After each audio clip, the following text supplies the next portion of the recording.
to Rants of Naija, Chic. Today I'm going to be reviewing episode 5 of Real Housewives of Durban. If you've not seen my previous reviews, check the description box. I'm going to link everything below. Make sure you're subscribed to this channel and let's get right into it.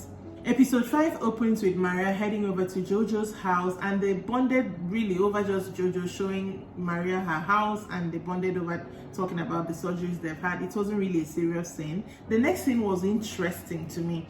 So Sane invites Mbali out to kind of ask her why the girls are not feeling her and stuff like that. And Mbali told Sane straight up, the first time we met you, you were attacking a woman, literally. Like you just went in on her.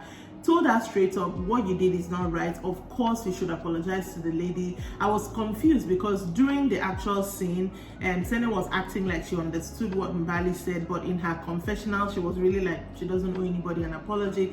But Mbali Shah told her she's bitter. She comes across as bitter and angry, even though she believes Sene is a nice girl, but that she needs to work on herself before meeting, before wanting to be accepted into the group. Basically, I don't know why Mbali diagnosed her as bitter and angry. Me, I diagnosed her as wanting her 15 minutes of fame. But yeah, in the scene, Sane looked like she was open to really sorting whatever issue she has with herself, but in her confessional it was a different story, so I don't know which one to believe.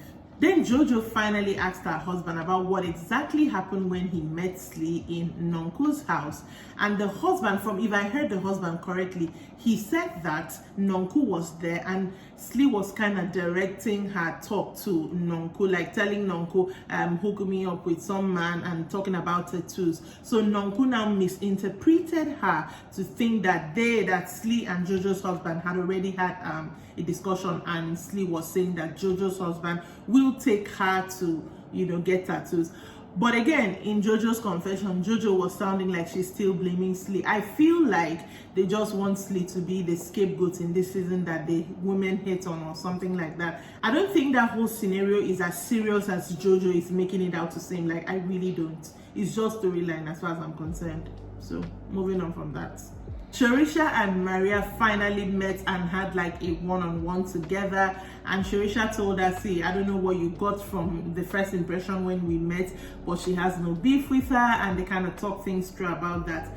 Then Maria goes on to start defending Sene, trying to get Shorisha to see that there's good sides in Sene, but Shorisha wasn't having none of it at all, which I like. But the show ended on a good note because Shorisha had a gift for her, so I'm hoping that the whole Maria feeling like Queen Bee and Shorisha is threatened by her story will die. We also saw Annie and her husband having a little date at home. I'm only talking about this because the slip dress that Annie wore, I hope I find a picture to insert. That slip dress was, as an Annie fan, who loves seeing her in slip dresses, I really like that. The other meetup in this episode that was kind of interesting was Shorisha meeting up with Slee and Maria, and they kind of talked about the whole Nonku Jojo thing.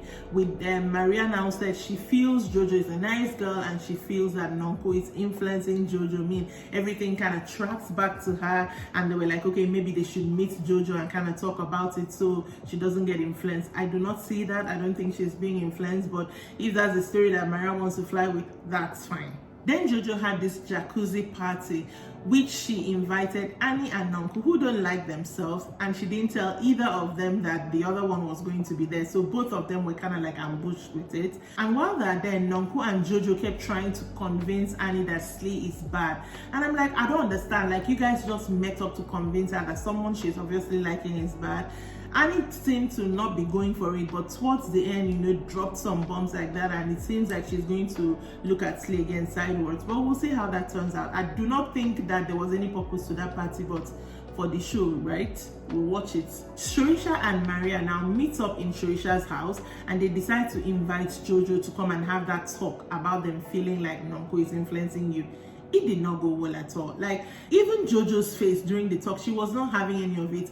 The girl has decided she doesn't like Slee, and she's not going to not like Nonku. So nothing they were saying there was penetrating. I don't even see the point to this conversation because I do not think she's influenced. But moving on to the main thing that happened this episode. Nonku introduced RD, like they introduced their kids to themselves. The whole thing was kind of weird, and the children also said that the whole thing was kind of weird. Anyway, she had RD and her daughter come to her house, and in her house she had her friend, her daughter, and her 2 sons, and of course her mom. It was very funny when Nonku asked RD's daughter, I'm sure he has introduced other aunties to you before. The girl said, I hope you'll be the last. I was like, damn, they're not implying at all. But anyways, the whole thing was basically Nonku's mom questioning the guy, and I'm like, did you not ask these questions before? Why did you have to ask these questions in front of the kids? I felt that was a bit too much. From there, the guy said things like, Nonku is my wife. I want her to come into my family and take care of my whole family. I mean, he's a very traditional Zulu man. Nonku has said that before. And then he revealed this one big bomb to them, that he was arrested, but that he's a praying man and stuff like that. And of course, Nonku's mom had her turn in the confessionals, and in as much as she was kind of surprised by the things he was saying, she was also saying, but at least it's honest and stuff like that. And the episode ended with them at that dinner. This whole episode, if I were to rate it, I'll give it like a 50. It was just an okay episode for me. The most interesting thing that happened was the whole Nonku introducing her kids to her new man. But I still love my ladies of Durban, do not get me wrong. I'm just saying this episode did not really do it for me. But that is it for me today. I hope you enjoyed this review, and if you did, please let me know in the comments. Also, make sure you're subscribed to this channel. Check me out on Facebook at Rants of a Naija Chic. I am on Instagram with the same name, and I'll see you next time with another review or something else. But just make sure that the notifications is turned on so you'll see that something else when it drops, okay? All right, bye.